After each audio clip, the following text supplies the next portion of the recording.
my GoPro Hero 7 Black review. A week ago, my major sponsor gave me a GoPro. Tuwang-tuwa talaga ako kasi matagal ko nang gustong meron ng magandang camera or action camera. Kasi hindi lang naman pang swimming yun. Kahit sa outdoors, pwede naman yung GoPro. So that, sa tuwa ko, nag-practice na ako. It wasn't that long ago that GoPro Hero 6 hit the shelves. And when it did, we all thought that it could not be beaten. Pero hindi pala. Meron ng GoPro na Hero 7. Meron na nga mas advanced eh. Pero itong sa akin, GoPro Hero 7 Black.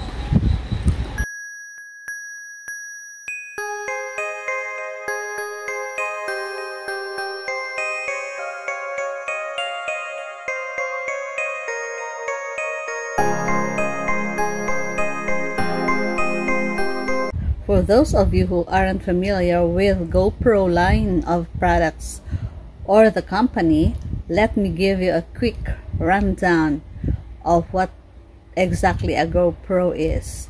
A GoPro is primarily small, handheld, waterproof camera that is capable of being mounted or placed just above anywhere in order to get a unique angle or shot.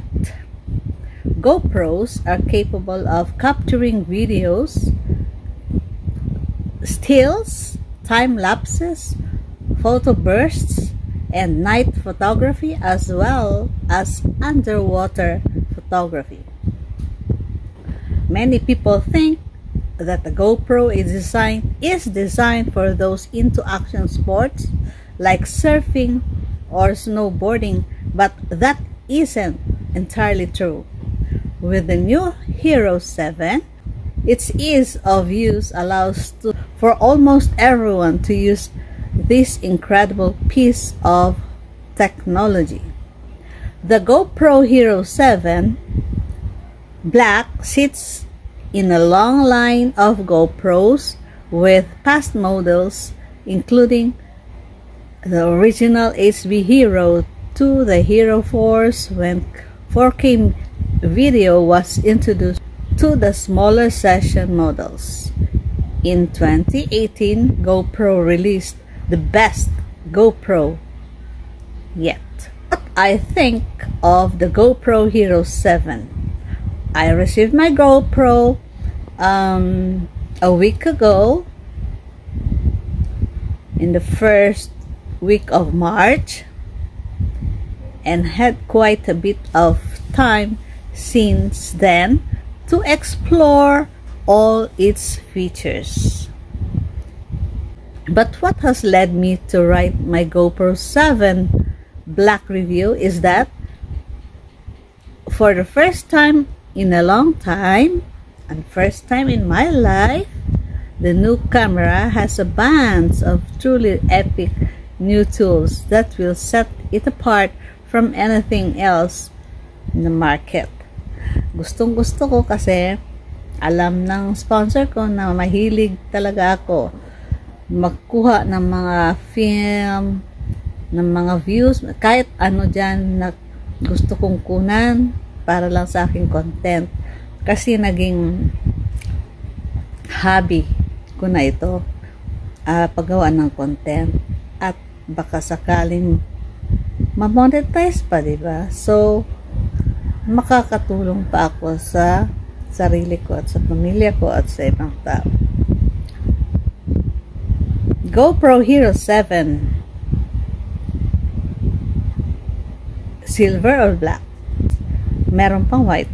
You may notice that there's 3 different models of the GoPro Hero 7, white, silver, and black.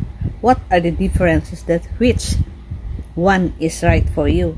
Think of them as beginner, intermediate, and pro cameras. The white is cheapest and with least amount of features. In my mind, unless you are really hurting for cash, don't even bother with this one. It has 1080 video and is waterproof, but that's about it.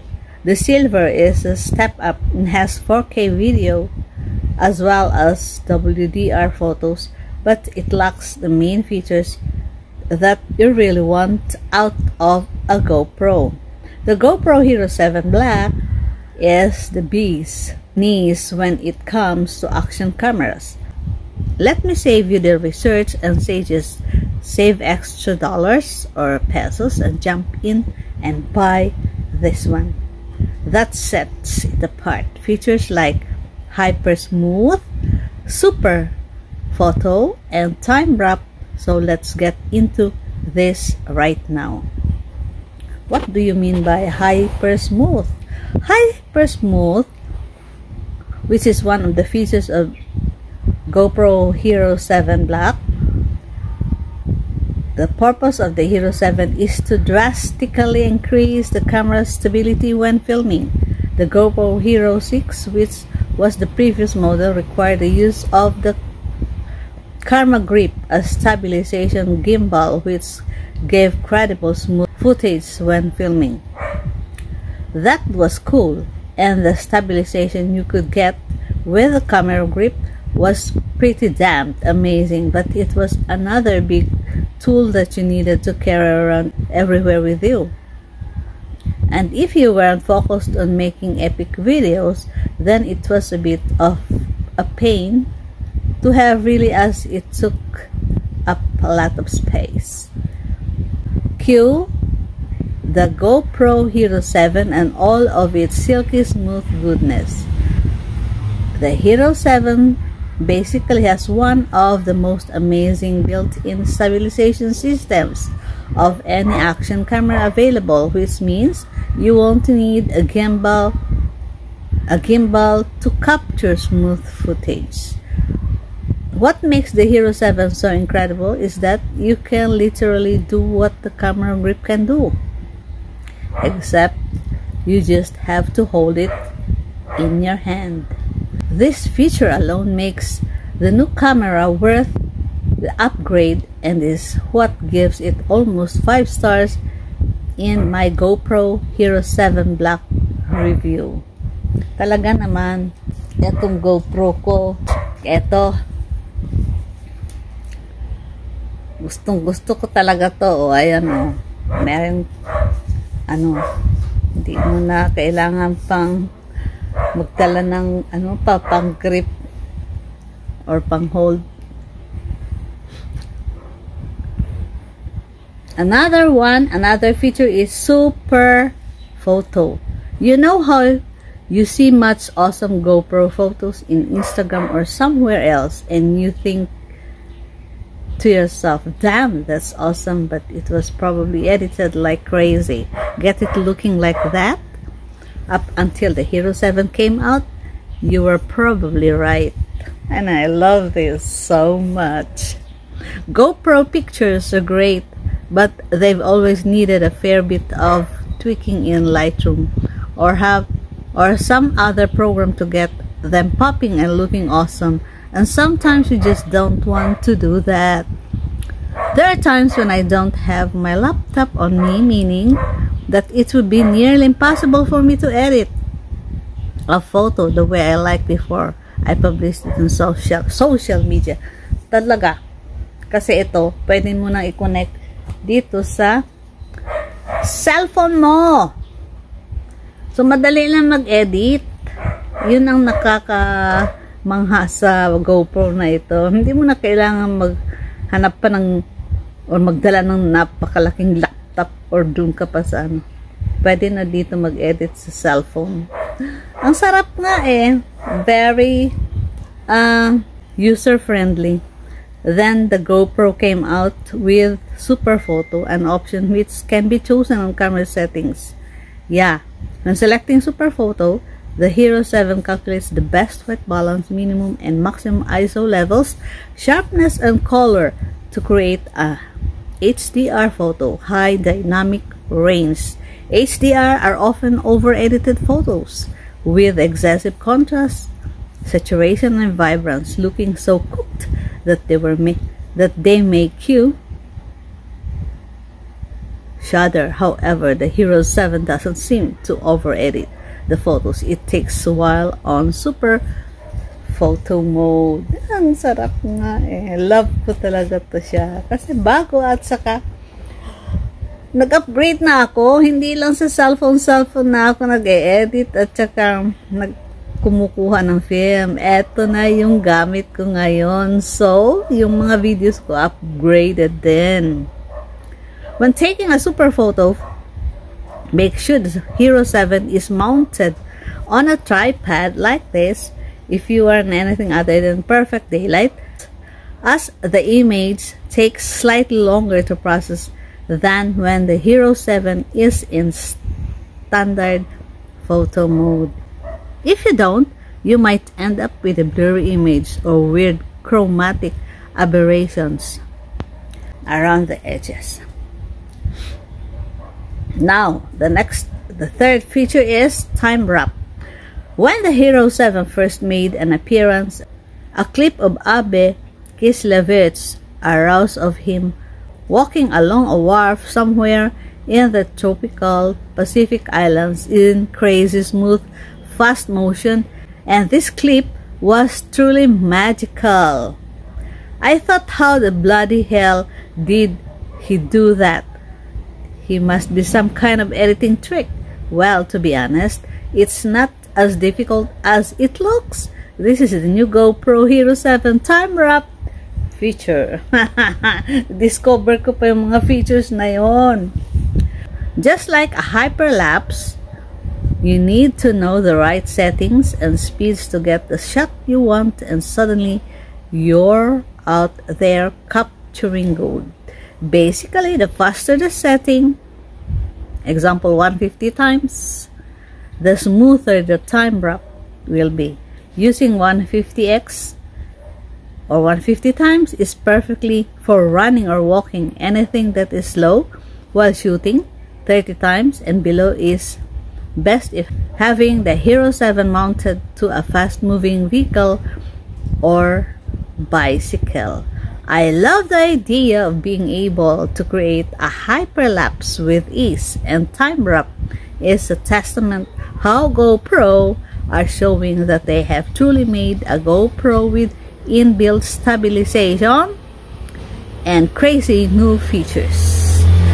However, I feel like time wrap success is based too much around the Hero 7 being mounted to motorbikes, cars, or skateboards, which already have suspension, meaning that the inbuilt stabilization will make it even smoother. Yes, that's great, but I want to see the Hero 7 be truly tested by mountain climbers, trail runners, or kayakers to truly show what the Hero 7 is capable of. More about hyper smooth videos. Time wrap uses the inbuilt stabilization well, but the best feature in my GoPro Hero 7 Black review is how it works with the standard video mode. If you are using anything below a Hero 7 for film purposes, you may want to consider upgrading to the Hero 7 immediately. Yeah, upgrade na kayo. The camera grip was designed rough out any bumps that would be produced when using a Hero 5 or Hero 6, but if you have ever used a gimbal before, you know that they can get in the way and require battery pack to keep it charged.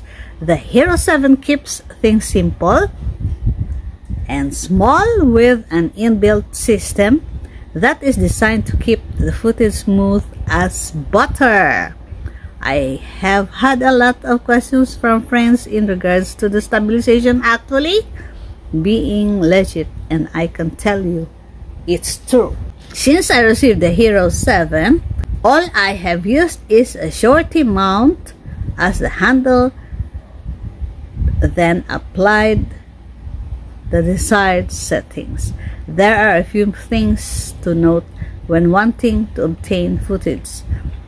4K will not support hyper smooth high frame rates such as 1080p 120 frames per second or 1080p 240 frames per second don't support hyper smooth. Although the higher frame rate won't support hyper smooth, which is a bit of a shame, but I have learned to deal with it. Ako ngayon, pinapag-aralan ko pa, hindi talaga, kasi bago lang sa akin eh.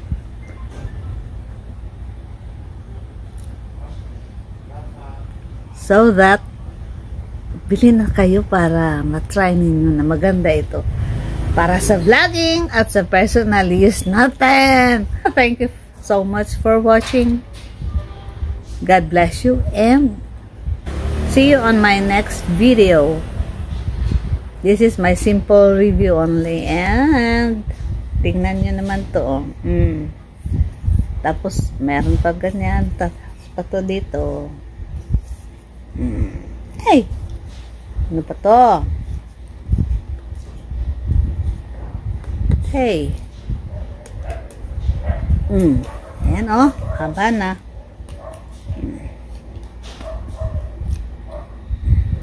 Sumaba siya oh. Ayan.